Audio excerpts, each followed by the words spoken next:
오늘은 그의 영으로라고 하는 이 제목으로 우리가 말씀을 이제 살펴보기를 원합니다.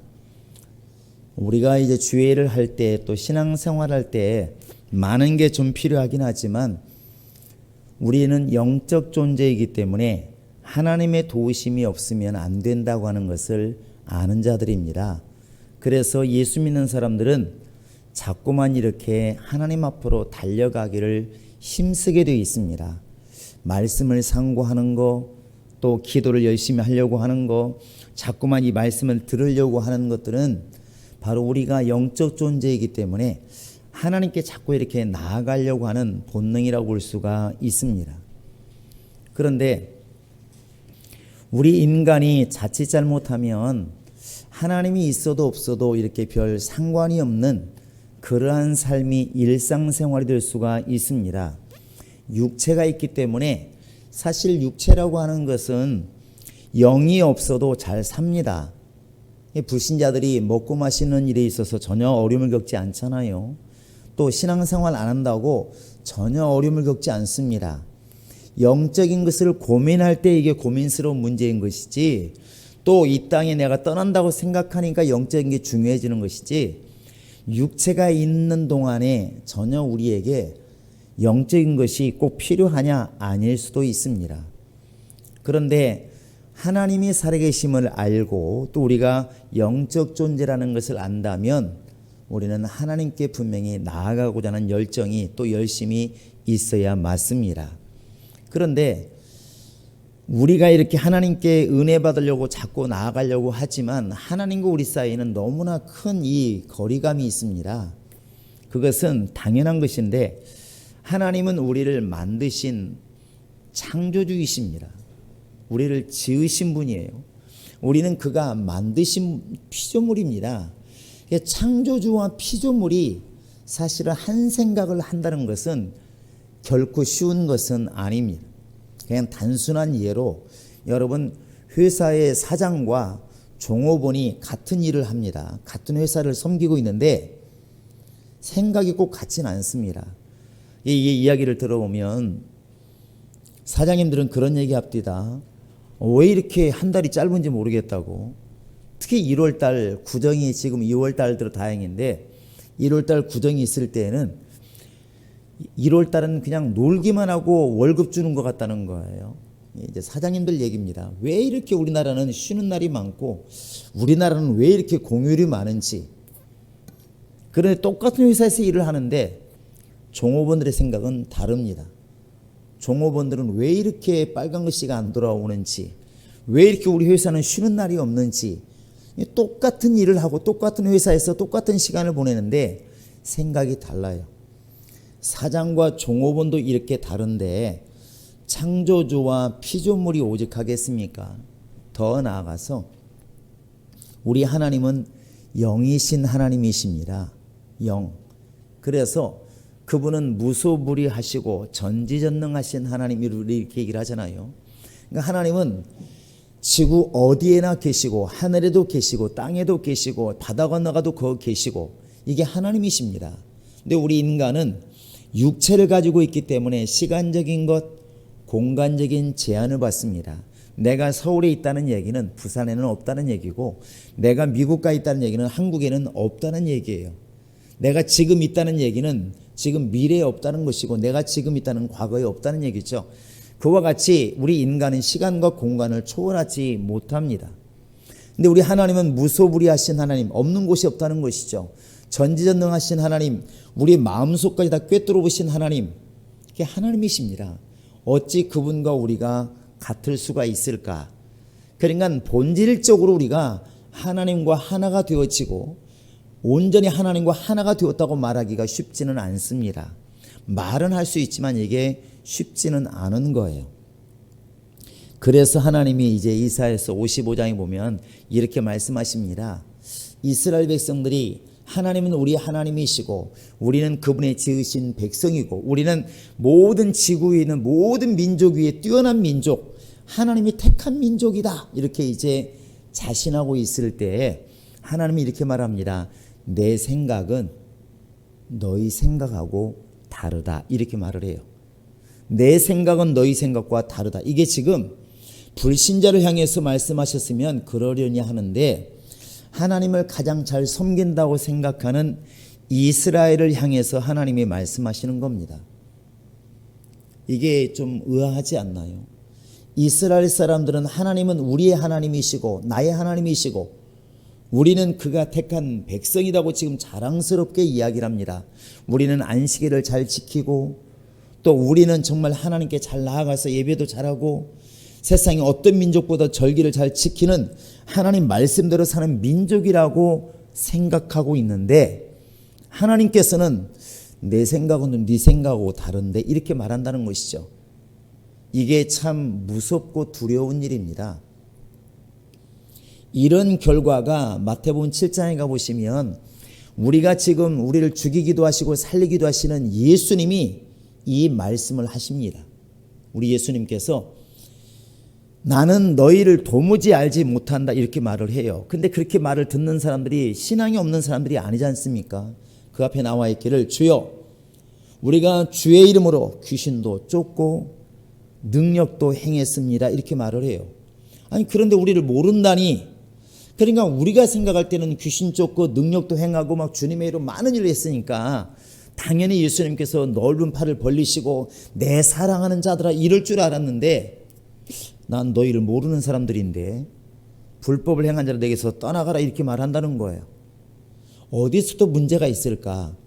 지금 우리는 주님의 사람이고 주님의 일을 잘 하고 있고 신앙생활을 누구보다 잘하고 있다고 말하는 이 사람들이 잘못된 것인가? 아니면 이 사람들을 향해서 나는 너희를 모르는 사람이다 이렇게 말하고 있는 주님이 잘못된 것인가? 그런데 분명히 신앙은 예수 중심이 맞기 때문에 예수님이 그렇게 말씀하셨다는 이야기는 이 말을 듣고 있는 사람들이 뭔가 문제가 있다는 것이죠. 여러분 여기에서 하나님과 우리 사이에 갭이라는 게 있습니다. 이 거리감이 있다는 것입니다. 이게 참 중요합니다. 우리는 이렇게 효도라는 말을 많이 쓰게 되고 지금 아마 나이 드신 분들은 부모님이 안 계시고 이제 우리가 부모가 되어 있지만 누구나가 이제 당연히 부모한테 잘하고 싶고 또 효도하고 싶습니다. 그런데 이렇게 물어볼 수 있습니다. 여러분 누가 효자인가요? 누가? 내 마음껏 해드리는 사람이 효도를 잘한 것입니까? 부모를 편하게 해드리는 게 효도를 잘한 겁니까? 이러면 눈치껏 답이 나오잖아요. 그러니까 이런 예화가 있다고 그럽니다.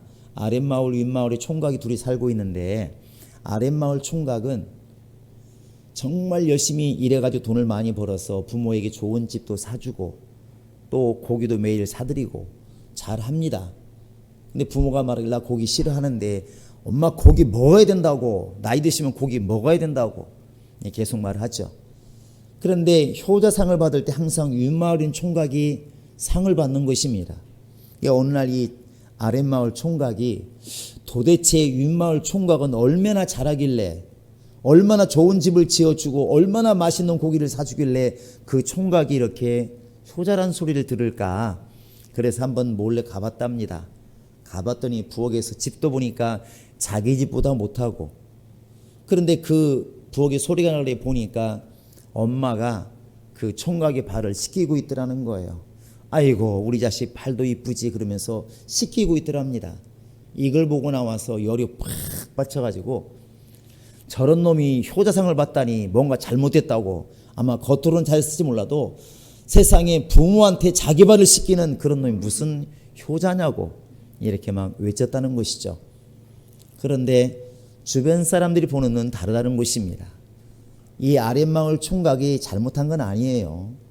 자기 생각에 부모에게 좋은 걸 다 했으니까 사실 좋은 자식입니다.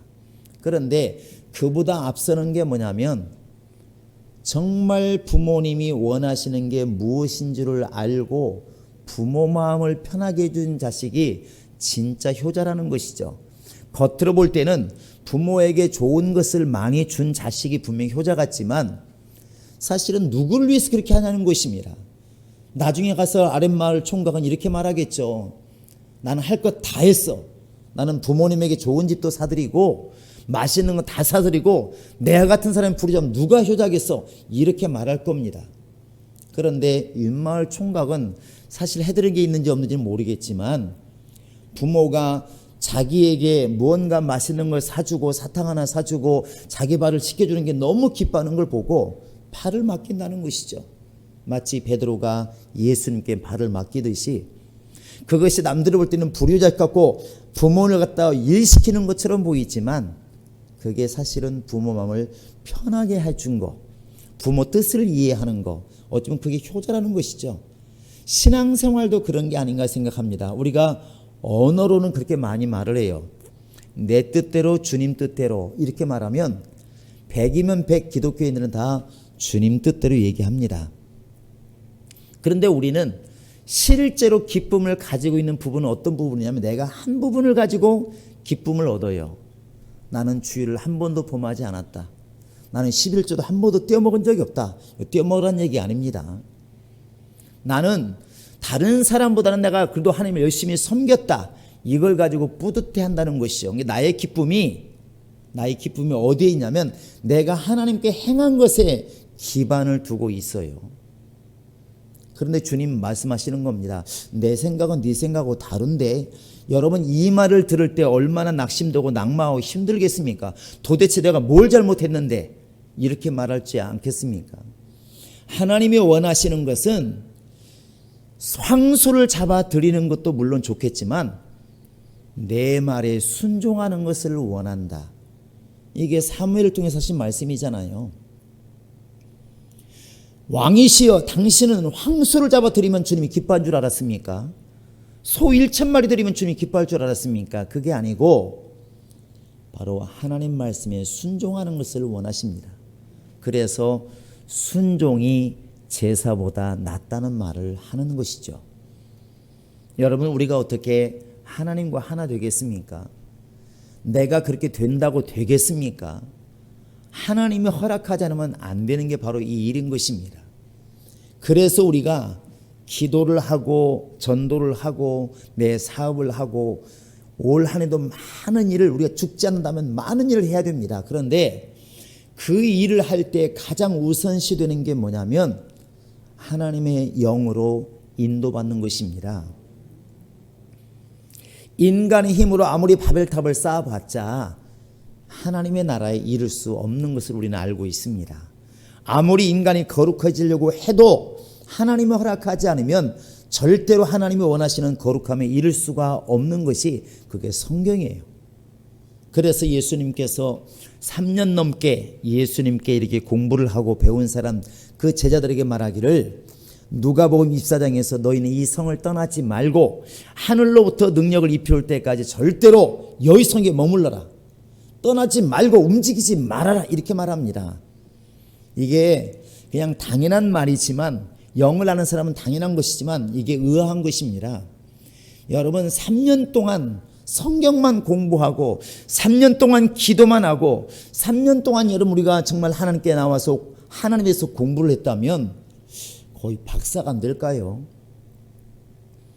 만약에 오늘 우리가 지금부터 오늘 이 시간부터 세상 일 아무것도 안 하고 예수님만 따라다니면서 그분과 함께 먹고 자고 마시면서 예수의 말씀만 기억하고 궁금한 건 물어보고 예수에 대해서 공부한다면 얼마나 잘 알겠습니까? 자기 차 3년만 몰고 다니면 자기 차를 집에 있어도 회사에서 다 머리로 조정하지 않습니까? 아내에게 말합니다. 키 들고 빨리 내려가봐. 차 안에 내려가봐. 나 아무것도 잘 모르는데 단추 3번째 거 눌러. 열릴 거야. 문 열렸는데?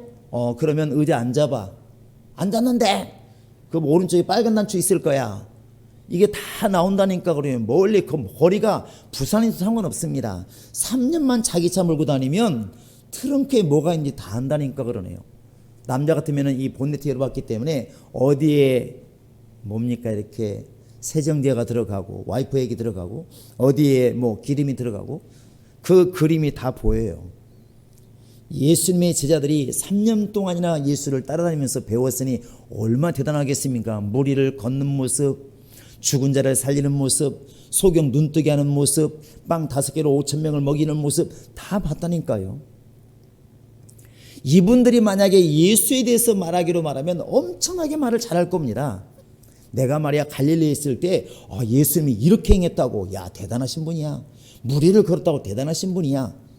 그런데 왜 예수님은 그렇게 잘 알고 있는 제자들에게 움직이지 마, 절대로 움직이지 마, 하늘로부터 능력을 입을 때까지 절대로 움직이지 마, 이렇게 말을 했을까요?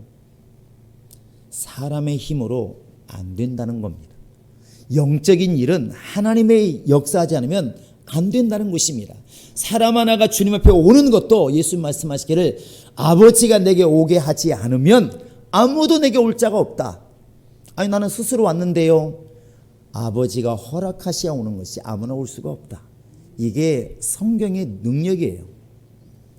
그래서 우리가 성경을 보아도 똑같은 성경이에요. 이 성경은 오늘 나온 책이 아닙니다. 이거 이미 2000년 전부터 이미 성경이 기록된 이 성경이 지금 존재하고 있는 것입니다. 그런데 신기하게도 이 성경을 누가 읽는자 틀립니다. 철학자나 공부를 잘하는 사람들이, 신앙이 없는 사람이 이 책을 읽으면 이렇게 말을 해요. 야, 예수라는 성인이 이 땅에 오셔서 이웃을 돌아보라고 했다. 그러니까 얼마나 좋은 말씀이냐. 우리도 개인적으로 살지 말고 이웃들을 좀 돌아보며 살자. 가난한 사람 돌아보라. 예수님도 그렇게 했지 않느냐. 이렇게 말을 해요. 예수의 말씀이 교훈으로 받아들인 것입니다. 교훈으로. 그런데 물과 성령으로 거듭난 사람들, 눈물 콧물 쏟으면서 회개하고 정말 내가 죄인이라고 하나님께 회개하고 돌아온 사람이, 예수의 사람이 성경을 보는 순간 성경이 달리 보입니다.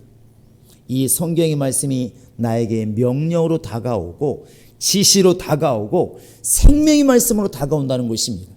이 말씀을 안 들으면 내가 죽을 수밖에 없다는 그런 간절함이 우리 속에 나오는 거예요. 똑같이 성경을 보는데 바로 믿음 없이 본 사람들은 지식으로는 압니다. 그래서 야, 예수가 이런 말 했으니까 이렇게 좋은 일을 해야지, 이렇게 결론 맺는데, 신앙을 가진 사람들은 하나님 말씀을 거역하면 죽을 수밖에 없다. 이 말씀을 들어야 내가 산다. 그리고 자기 삶을 바꿔나가기 시작합니다. 똑같은 말씀을 보는데 전혀 다른 부분이 생기는 거예요. 그래서 우리가 이제 하나님과 하나가 되어야 되는데 그 길이 우리에게 있지 않고 하나님의 영에게 있다고 지금 말씀을 드리는 것입니다. 그래서 예수님께서 능력도 있고 어찌 보면 귀신도 쫓아봤고 성경도 배웠고 경험도 있지만 성령을 받을 때까지는 이 성을 떠나지 말아라, 이렇게 말씀하고 있고, 사도행전 1장에서도 성령이 너희에게 임하시면 너희가 권능을 받고, 성령이 임하셔야만이 예루살렘과 온 유대와 사마리아와 땅끝까지 이르러서 나의 증인이 되리라, 이렇게 말씀하십니다.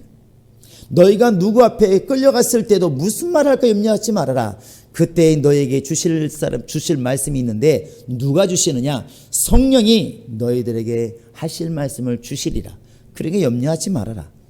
하나님의 역사는 성령을 통해서 시작된 것이고, 우리가 하나님의 것을 받아 누리고 하나님과 하나 되는 그 시작이 뭐냐면 하나님의 영이 나를 이끌어가는 순간부터 시작되는 것입니다. 여러분, 그래서 우리가 기도하는 게 뭡니까? 내 안에 성령으로 임하셨으니 이제 그 성령께서 내게 지시하시고 내게 말씀하시고 나를 그렇게 이끌어 달라고 우리가 기도하는 것입니다. 그래서 에베소 6장에서도 보면은 너희가 기도하되 성령 안에서 무시로 기도하고, 이렇게 말합니다. 성령 안에서 무시로 기도하고, 너희는 성령을 힘입어서 이렇게 나아가고, 또 무슨 말을 할 때도 성령이 말하게 하시고, 항상 성령으로 시작했다는 것이죠. 그래서 오늘 말씀해 보시면 그의 영으로 이렇게 말하는 것입니다. 예수를 누가 살리셨는가? 하나님의 영이 그를 살리셨는데 바로 예수를 죽음 가운데 살리시는 이의 영이 우리 안에 있다면 우리의 죽을 몸도 살리시리라. 우리가 지옥 갈 뻔하다가 하나님의 나라에 갈 수 있는 것은 바로 이 그의 영, 성령이 인도하시기 때문에 가능하다는 것입니다. 여러분, 이것이 우리에게 굉장히 중요합니다. 사람 보기에는 언어가 매끄럽고 또 때로는 말을 잘하고 사람이 반듯하면 굉장히 신앙이 좋아 보입니다. 또 때로 누가 기도할 때 버벅거리고 설교 때 버벅거리고 이러면 믿음이 없는 것처럼 보일 수 있습니다. 맞을 수도 있겠죠. 그러나 신앙의 기준은 다를 수 있다는 것입니다. 사람이 보기에는 바로 다윗의 큰아들이 둘째아들이 멋있고 이뻤지만 하나님 말씀하시길 나는 외모로 사람을 보지 않는다. 나는 마음의 중심을 본다. 하나님이 보시는 것과 사람 보는 기준이 다르더라는 것이죠. 우리 행복한 교회가 정말 분명히 살아가기 위해서는 분명합니다. 우리는 성령으로 시작하고 성령으로 일을 해야 교회가 살고 영원히 살 수 있습니다. 그렇지 않으면 어떤 우를 범하게 되냐면 사람의 눈으로만 보게 된다는 것이죠. 자, 아브라함이 갈대아 우르를 떠났습니다. 본토 친척을 떠납니다. 여러분, 하나님을 빼놓고 이 얘기도 말씀이 됩니다. 아브라함은 무슨 바람이 들었는지 아버지 집을 떠날 때 아마 성공하고 싶은 욕구가 있었나 보지, 도시로 나가고 싶은 욕구가 있었나 보지, 충분히 말이 됩니다. 성경은 영적인 걸 얘기하고 있습니다. 하나님께서 지시하심에 떠났더라. 근데 이걸 빼놓고 이야기라도 이게 되더라는 거예요. 되더라는 것입니다. 왜 누굽니까? 이렇게 바울이 모든 지식과 신분을 다 버려두고 이렇게 가난한 길을 택하고 죽을 길을 택했을까? 몰라. 이상한 종교에 빠져고 그랬대. 이렇게 말할 수도 있지만 영적으로 보면 하나님이 그를 감동시키시고 네가 왜 나를 핍박하느냐? 이제부터 내 일을 해라. 딱 이렇게 명령하신 것이 뒤에 있더라는 것이죠. 그런데 이 부분을 빼버리면, 성령의 감동하시는 부분을 빼버리면 어떻게 되냐면 사람의 일만 자꾸 보이는 것입니다. 사람의 일만 보이고 사람의 언어만 보입니다. 그러다 보니까 자기는 반듯하게 민주적으로 바른 말을 했기 때문에 잘못이라는 걸 깨닫지 못하니까 회개하지 않는 것입니다. 그런데 바울이라는 사람을 잘 보면 이렇게 이런 방향으로 가지를 않았어요. 여러분 한번 고린도전서 2장을 보시기 바랍니다. 로마서 바로 뒤에 있습니다. 고린도전서 2장 1절 2절을 같이 한번 읽어봅니다. 자, 1절 2절 시작. 형제들아, 내가 너희에게 나아가 하나님의 증거를 전할 때 말과 지혜의 아름다운 것으로 아니하였나니 내가 너희 중에서 예수 그리스도와 그가 십자가에 못 박히신 것 외에는 아무것도 알지 아니하기로 작정하였습니다. 여기에 보시면 1절에 보시면 증거할 때 하나님을 증거할 때 말과 지혜의 아름다운 것으로 했다 안 했다? 바울은 충분히 그럴 수 있는 사람이에요. 지식도 많은 사람이고 신분도 로마 시민권을 가지고 있고 바리새인 중에 바리새인입니다. 율법을 얘기하자면 바울만큼 잘할 사람 많지 않습니다. 그런데 그런 걸로 하지 않았다고 되어 있습니다. 자, 뒤에 한번 4절 5절 읽어보십니다. 시작. 내 말과 내 전도함이 설득력 있는 지혜의 말로 하지 아니하고 다만 성령의 나타나심과 능력으로 하여 너희 믿음이 사람의 지혜에 있지 아니하고 다만 하나님의 능력이 있게 하려 함이. 너무나 해석할 필요 없이 정확한 말로 되어 있지 않습니까? 내가 정말 전도할 때 설득력 있는 말, 쉽게 말하면 우리는 그러지 않습니까? 누가 이 말 하면 알아듣겠지. 설득력 있는 말로 하는데 그렇다고 전도가 되는 것은 아니더라는 것이죠.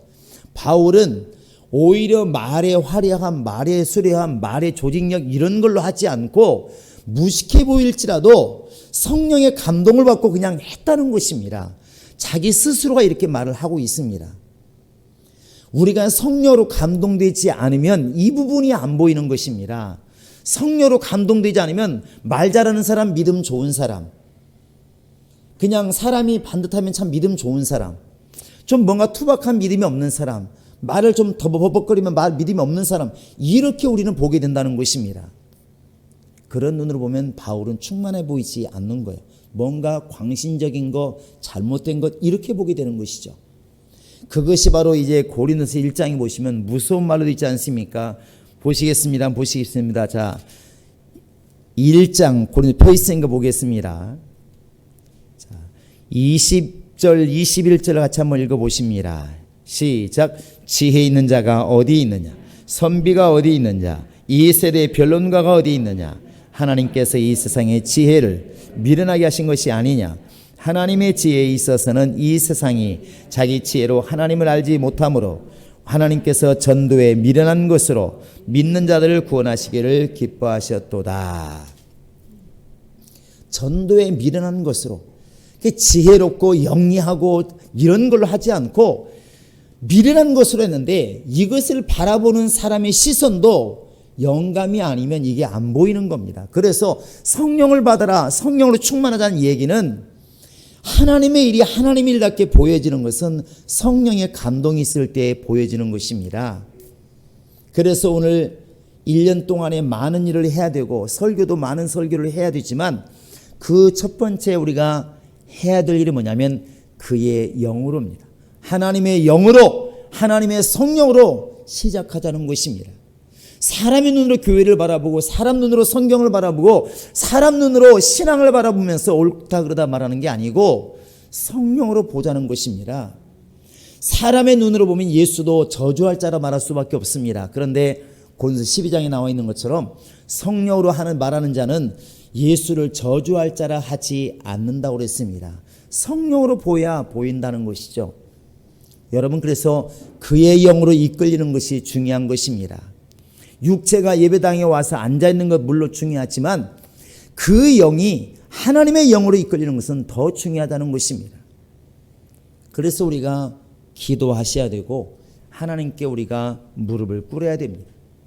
여러분, 오늘 우리에게 들려지는 음성이 뭐가 있습니까? 사람의 소리는 들리는데 주의 음성이 들려지지 않는다면, 세상의 소리는 들려집니다. 그런데 주의 음성이 들려지지 않는다면, 성경은 분명히 요한계시록 일곱 교회를 향해서 잘하는 교회 칭찬하고 칭찬과 꾸중을 같이 들은 교회도 있고 꾸중만 들은 라오디게처럼 이런 교회도 있는데, 중요한 게 뭐냐면 주님이 그때 하신 말씀이, 야, 교회들에게 성령이 하시는 말씀을 들을지어다, 성령이 교회들이 하시는 말씀을 들을지어다, 이걸 지금 말씀하고 있다는 것입니다. 과연 지금 내 영혼에 성령이 교회들에게 하시는 말씀이 들려지고 있는가, 안 들려지고 있는가? 여러분, 우리 눈에 만약에 교회가 사람으로만 운영되는 것이 보인다면 우리는 성령의 사람이 분명히 아닐 겁니다. 기도하는 사람은 보이는데 기도하는 게 안 보인다면 육신의 사람이겠죠. 여러분, 그래서 영적으로 기도하자는 것입니다. 제가 늘 말하는, 교회에서 가장 무서운 사람이 바른 말하는 사람이라고. 전혀 영으로 기도하지 않고 영적이지 않는데 바른 말만 합니다. 너무나 정직한 사람이. 이러면 사람들이 80%가 끌려가요. 교회가 어려워집니다. 근데 그걸 본인은 깨닫지를 못하는 거예요. 제가 교회에서 민주주의란 말을, 교회 운영은 그럴 수 있는데 교회 흘러가는 것을 그렇게 보면 교회가 세상의 기관이 절대 영적인 기관은 안 됩니다. 여러분, 이 민수기의 13장에 가보시면 12명이 정탐을 하고 돌아옵니다. 그런데 투표를 해보면 10대2로 여호수아가 박살나는 거예요. 갈렙 박살나는 겁니다. 만약에 가나안 땅으로 갈 것인가, 애굽으로 돌아갈 것인가, 그날 선거했더라면 100% 돌아가야 됩니다. 왜? 10명이 찬성을 했으니까, 2명만 가자고 그랬으니까. 그러면 망하는 것이죠. 실제로 그렇게 간 사람들은 망했던 것이고. 여러분, 교회가 그리 되기를 원하십니까? 그런 교회를 원하시느냐고요. 안 됩니다. 그러면 안 되는 거라고요. 우리가 지금 하고 있는 것은 모임도 중요하고 모든 게 중요하지만 영적인 것은 추구하기 때문에 다른 것인데, 교회가 만약에 그냥 봉사기관이고 그냥 구제하는 기관이라면 굳이 뭐가 필요하십니까? 유니세프라든지 이런 거 세워놓고 그냥 끝나면 되는 것이지. 교회는 그런 거와 다른 게 있다면 성령의 음성을 듣는 곳이 이곳이어야 되는 것이고, 우리가 또한 그래야 되는 것입니다. 우리를 구원시키는 것은 내패는 사람이 아니고 기관이 아닙니다. 예수 그리스도를 죽은 자 가운데 살리신 성령이 나를 살리는 것이고, 예수를 살리신 성령이 우리를 깨우시는 겁니다. 이것을 놓쳐버리면 민주적인 사람, 올바른 사람, 바른 말하는 사람, 상당히 상식적인 사람이란 말은 분명히 들어요. 그러나 제일 아까운 거, 영적인 사람이란 말을 못 듣게 되는 겁니다. 근데 자신은 모르는 것이죠. 그래서 그의 영으로 시작하자는 것입니다. 때로는 불합리해 보여도 예수님이 하신 게 다 불합리한 거 아닌가요? 빈 독에 물 채운다고 뭐가 되겠습니까? 물에 빠졌으면 헤엄을 치라고 그래야지 보트를 드냐 무리를 걸으라고 하신 분이 어디 있습니까? 떡 5개가 있으면 빨리 가서 구해오라고만 하는 게 맞지 나눠주라고 하는 게 말이 맞습니까? 어느 것 하나가 제대로 된 말이 있습니까? 그런데 그 불합리함 속에 하나님의 은혜가 있다는 것이죠. 여러분, 예수 앞에서 200데나리온에 정말 돈이 있을지라도 빵 못 구해옵니다. 이렇게 바른 말 하는 사람을 원하십니까? 교회에서도 그런 말 듣기를 원하십니까? 그러면 예수가 왜 필요하겠습니까? 우리 주님은 지금은 성령으로 교회를 보기를 원하시고 신앙을 보기를 원하시고 믿음으로 바로 우리가 바로 가기를 원하십니다. 그건 성령으로만 가능한 것입니다. 교회의 말씀을 신앙의 말씀을 신앙을 불신자에게 백날 얘기한들 알아듣겠습니까? 영적으로 보지 않는데 미쳤다고 그러죠. 그런데 신앙이라고 말하면서 영적인 걸 보지 못하면 가장 답답한 거 아니겠습니까? 올 1년 이제 시작하기 때문에 불신자들도 신앙인들도 뭔가 열심히 해보겠다고 지금 새롭게 시작을 합니다. 그런데 가장 우선해야 될 거, 기도할지라도 성령의 감동으로, 말씀을 읽을지라도 성령의 감동으로, 전도할 때도 성령으로 감동된 말씀을 전하고, 예배할지라도 성령으로 이끌리는 예배가 될 때에 우리가 비로소 신앙생활 잘한다고 말할 수가 있을 것입니다.